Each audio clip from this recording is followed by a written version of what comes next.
Hello, everyone. I'm Susan, and at 33 years old, I found myself grappling with significant personal challenges in the realm of love. After the disappointing end of my first marriage, I made a promise to protect my emotional well-being and steer clear of toxic relationships. Embracing a journey of self-healing and personal growth, I was determined to create a fulfilling partnership that would nourish my spirit. When I met my second husband, he seemed like the perfect match I had always envisioned. We shared a deep connection, and I truly believe we were meant to be together. However, as our relationship deepened, I encountered an unexpected hurdle: my mother-in-law, Carolyn. Her presence became a constant test of my resilience and strength. From the beginning, Carolyn tried to insert herself into our lives. She scrutinized my every move, critiqued my choices, and even attempted to dictate our decisions as a couple. But I stood firm. Having invested so much in my happiness, I refused to let anyone, even a mother-in-law, disrupt the peace I had fought so hard to create. Drawing from my journey of self-discovery, I confronted Carolyn directly, making it clear that her interference was unwelcome. My resolve was met with resistance. Carolyn was a formidable opponent, challenging my boundaries at every turn. Her persistent overreach, including inappropriate comments about joining us on our honeymoon, highlighted her lack of respect for our independence. Determined to uphold the boundaries I had established, I knew it was time to teach Carolyn a lesson about respecting limits. This was essential for her to understand the consequences of her actions. Carolyn's behavior was more than a personal annoyance. It threatened the stability of my marriage, and I was prepared to protect it at all costs. As I navigated these new challenges, I found myself grappling with her overbearing nature. Carolyn had a peculiar way of showing her affection, often overshadowing our moments with her excessive involvement. During family gatherings, which were typically relaxed backyard barbecues, she would often joke about joining us on our honeymoon to capture beautiful moments, or teasingly suggest she might take my place next to Stephen. At first, I dismissed these comments as harmless fun, laughing them off like everyone else. However, her relentless jokes hinted at something deeper. Was she truly joking? The idea seemed absurd. What kind of mother-in-law would genuinely consider intruding on her son's honeymoon? But as time passed, I began to realize that Carolyn might be more serious than I initially thought. This realization hit me hard on my wedding day as I prepared in the dressing room, excitement coursing through me for the life ahead with Stephen. The room buzzed with joy and anticipation when suddenly the door swung open and Carolyn's imposing figure appeared, casting a shadow over the festivities. I turned to face her, trying to keep my smile intact despite the unease growing within me. Without hesitation, Carolyn launched into conversation. "Susan, I need to talk to you," she began, her gaze intense. "Are you truly happy?" Her question caught me off guard. Of course, I was happy, overjoyed, in fact. Stephen was the love of my life, and our wedding was a celebration of our mutual affection and commitment. "I couldn't be happier," I replied, my voice brimming with sincerity. "Stephen and I are thrilled to be starting our lives together." This encounter was just another example of how Carolyn's presence could be unsettling and oddly direct, challenging the boundaries I had worked so hard to establish. As I eagerly anticipated our honeymoon, a well-deserved break after months of meticulous planning, I was unaware that Carolyn had other ideas. As I adjusted my veil in the mirror, Carolyn leaned in closer, lowering her voice to a mischievous whisper. "About the honeymoon, I've decided to come along. It'll be a surprise for Stephen, but let's keep it between us." Her words crashed over me like a wave. Was she serious? "Wait, Carolyn, are you really planning to join us on our honeymoon?" I asked, hoping for clarity or reassurance that this was just another of her peculiar jokes. Carolyn's face was a mask of determination. "Yes, Susan. I've always dreamed of experiencing a romantic getaway like this. I'm his mother, and I've been there for all his milestones. It's important for me to be there. It'll be a bonding experience for all of us." Her words struck me with their audacity. Our honeymoon was meant to be a private journey for Stephen and me, a sacred opportunity to create intimate memories as a newly married couple, not a family excursion. I struggled to find the right words, fighting to keep my composure. I replied, "Carolyn, this is our honeymoon. It's a time for us to deepen our bond and focus solely on each other. While I appreciate your enthusiasm, it's crucial to respect our boundaries." Her expression shifted from surprise to disappointment, clearly not expecting my firm objection. "Susan, I only want what's best for Stephen. I thought this would be a special surprise for him." a way to bring us closer as a family. Taking a deep breath, I summoned the inner strength I had cultivated through my journey of self-discovery. Carolyn, I understand and respect your love for Stephen, but our honeymoon is sacred. It's a time for us to nurture our relationship and create memories that will lay the foundation for our future together. Stating my ground was essential, not just for our honeymoon, but for establishing a tone of respect and independence in our marriage. I hoped Carolyn would accept our wishes, but the tension thickened in the air as she processed that her plans had been thwarted. It was a defining moment, a test of our new dynamic, and in that instant, I felt empowered, having taken a crucial step in safeguarding my marriage and establishing a foundation of love and respect. You might think that would be the end of the story, right? Unfortunately, my friends, it didn't stop there. As the day of our departure approached, excitement and nervousness fluttered in my heart. Stephen and I were on the verge of embarking on our eagerly awaited honeymoon, a chance to relax and revel in our newlywed bliss. However, a looming storm threatened to overshadow our joy. It was the morning we were set to leave when Carolyn's name appeared on my phone. Taking a deep breath, I answered, bracing myself for whatever she might say. "Hello, Carolyn. Dear, I've decided to join you and Stephen on your honeymoon. Isn't that thrilling?" Her voice chirped through the phone, sending a wave of frustration over me. Hadn't we already settled this? My voice tightened with exasperation as I responded, "Carolyn, we've been through this. This honeymoon is a special time for Stephen and me. We need space to strengthen our relationship as a married couple." Her reply was casual, almost dismissive of my concerns. "Yes, dear, but I've made up my mind. I'm coming along. It'll be a grand adventure for all of us. You'll see." With my patience thinning, I asserted more firmly, "Carolyn, this isn't up for negotiation. Stephen and I planned this trip as a private getaway. You need to respect that boundary." A tense silence followed, punctuated only by the distant hum of anticipation. I sensed Carolyn's frustration mounting, but I stood firm in my refusal. "Don't be so dramatic, Susan. Now tell me, you two are going to Switzerland, right? I've already booked my ticket. I know it was last minute, so I won't be on the same flight, but I'll meet you there." Her words echoed in my mind, but they also presented an opportunity, a chance to steer Carolyn's plans away to reclaim our honeymoon as the sacred space it was meant to be for Stephen and me. I believed that everyone could learn and change, but sometimes it took a bold move to spark that transformation. I was ready to make the move that would ensure our honeymoon remained ours alone. I had already made it clear to Carolyn that I wasn't interested in engaging in a tiresome back and forth with my in-laws. I needed to maintain the peace, so when faced with her unwavering determination to join us, I decided to take a creative approach to protect our private time. Keeping my cool and masking my frustration, I responded with a quick bit of thinking. "Actually, Carolyn, there seems to be a misunderstanding. We're headed to New Zealand, not Switzerland." Her reaction was immediate, a gasp escaping her as she processed the sudden twist. "Oh my, I must have misunderstood. Yes, I'll need to change my flight right away. Thank you for letting me know, Susan." "Absolutely. Change that flight to Auckland, New Zealand," I replied, adding a subtle nudge. "And yes, last-minute changes can be pricey, but I know you'd do anything for Stephen." Little did she know, Stephen and I were actually bound for Switzerland. I felt no remorse for the deception. It was a necessary act to preserve our much-needed privacy. Carolyn hurried off to adjust her travel plans, and as I ended the call, a slight smile spread across my face. For now, our honeymoon was safe from any unwanted interference. With each passing minute, my sense of relief grew. Stephen and I were free to start our journey without the looming presence of Carolyn's meddling. It was a small victory, but a significant one, proving my resolve to protect what was sacred to us. As our plane descended into Switzerland, the excitement between us was palpable.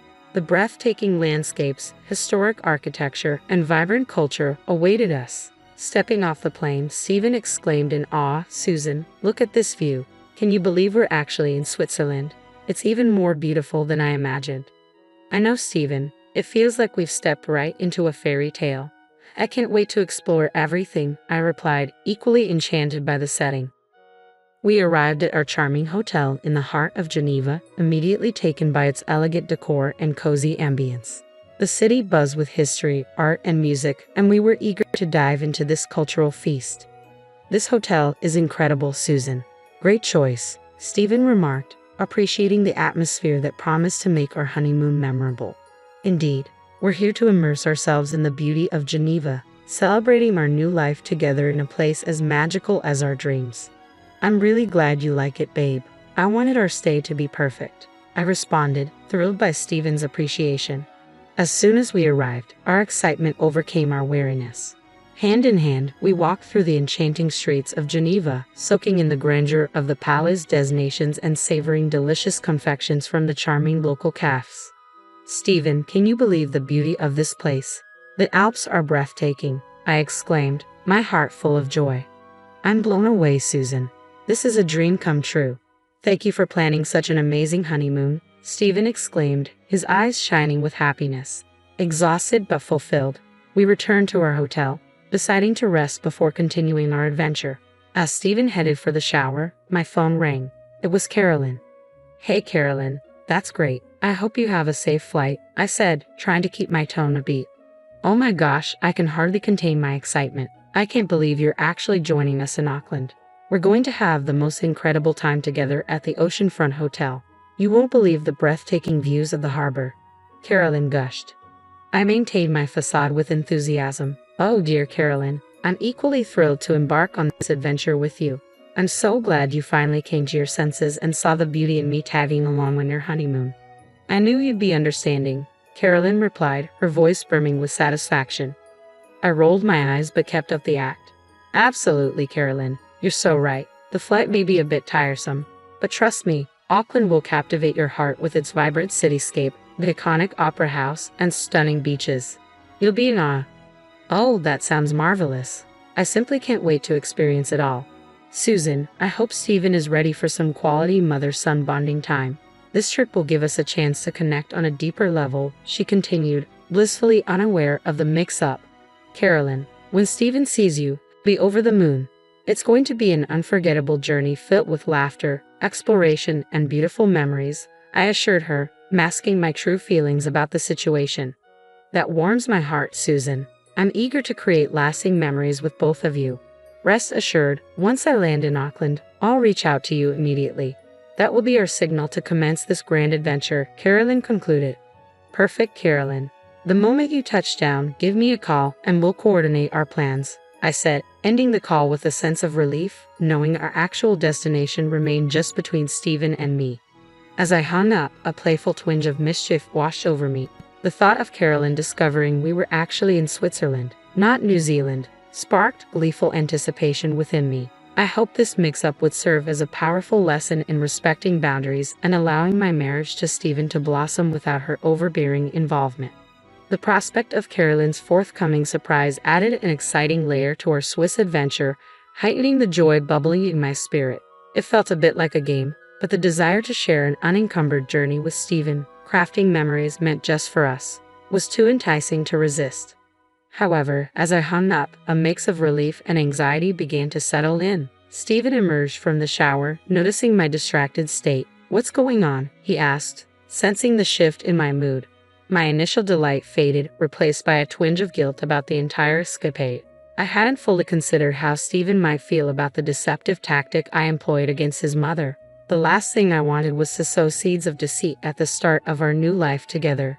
Taking a deep breath, I decided it was time to come clean. "Stephen, I have to confess something," I began, the words heavy on my tongue. "Is everything okay?" he asked, concern etching his brow. "Not exactly," I admitted. "You know how Carolyn always joked about tagging along on our honeymoon? Well, she was serious. She intended to join us." His expression shifted from worry to disbelief. "What the hell?" I told her that was out of the question because this time is meant for just us. "I know," I said, my voice faltering, but she wouldn't take no for an answer, so I mistled her about our destination. Instead of arguing, I told her we were going to Auckland, hoping it would keep her from intruding on our privacy. I recounted the whole story, apologizing at every turn. I didn't want Stephen to think I was manipulative or cruel. I simply wanted to safeguard our time together from his mother's overbearing ways. He was silent for a moment after I finished, leaving me anxious about his reaction. Then, to my surprise, he burst into laughter, his genuine amusement filling the room and easing my tension. "You sly fox, Susan. I can't believe you did that. Honestly, it's a relief. My mom's interference has always been exhausting. Now we can truly enjoy our time together." "Wait, so you're not mad?" I asked, surprised yet relieved.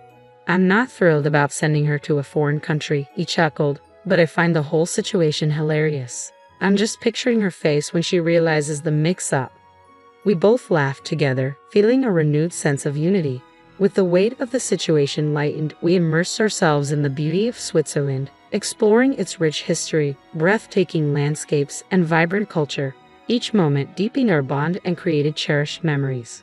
Meanwhile, Carolyn remained blissfully unaware that her son found the situation amusing and was in on the ruse. Exhausted from her flight, she called us, expecting us to pick her up from the airport. Hey Carolyn, Stephen and I are together right now. There's something you need to know. We're not in New Zealand. We're actually in Switzerland, I said, putting the phone on speaker. But you said Auckland, the oceanfront hotel. Carolyn stammered, confusion evident in her voice. Yeah, that was all a trick, Carolyn. Sorry about that, but you really needed to learn, I explained firmly. A trick for what? What did I do? She exclaimed, disbelief rising in her tone. You kept trying to insert yourself into our honeymoon? What kind of mother does that? When you insisted on tagging along, instead of fighting with you about it, I decided to let you believe what you wanted. This way, I could enjoy some quality time with my husband. How could you do this, Susan? I trusted you. You're no good for my son. Carolyn's hurt was palpable. Stephen, who had been listening intently, finally spoke up. Mom, it's time you understand that meddling in our lives and disregarding Susan's boundaries has consequences. This was her way of setting a boundary. What? You too? Carolyn's voice cracked as she absorbed his stance. This moment, fraught with tension, underscored our commitment to each other and the importance of respecting our new family unit.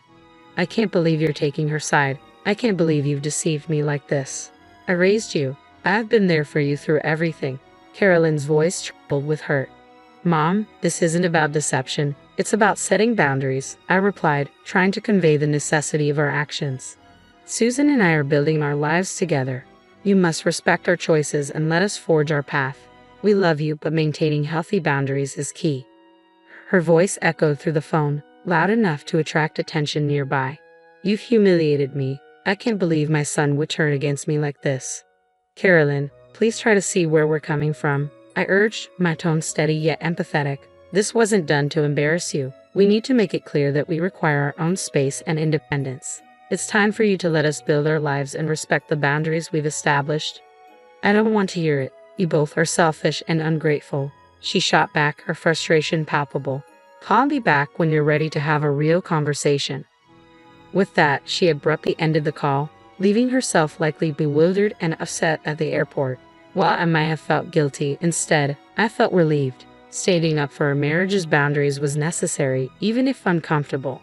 Wanting privacy in our honeymoon wasn't unreasonable. It was unusual for a mother to insist on tagging along. Stephen, are you all right with how things turned out? I asked, concerned about his feelings. Yes, Susan, don't worry about Mom. She's embarrassed and frustrated, but maybe this will finally show her that her behavior isn't okay. She needs to respect our boundaries, whether she likes it or not, he reassured me, his tone resolute yet caring. As we continued our honeymoon in Switzerland, enjoying the stunning vistas and cultural delights, the issue with Carolyn receded into the background.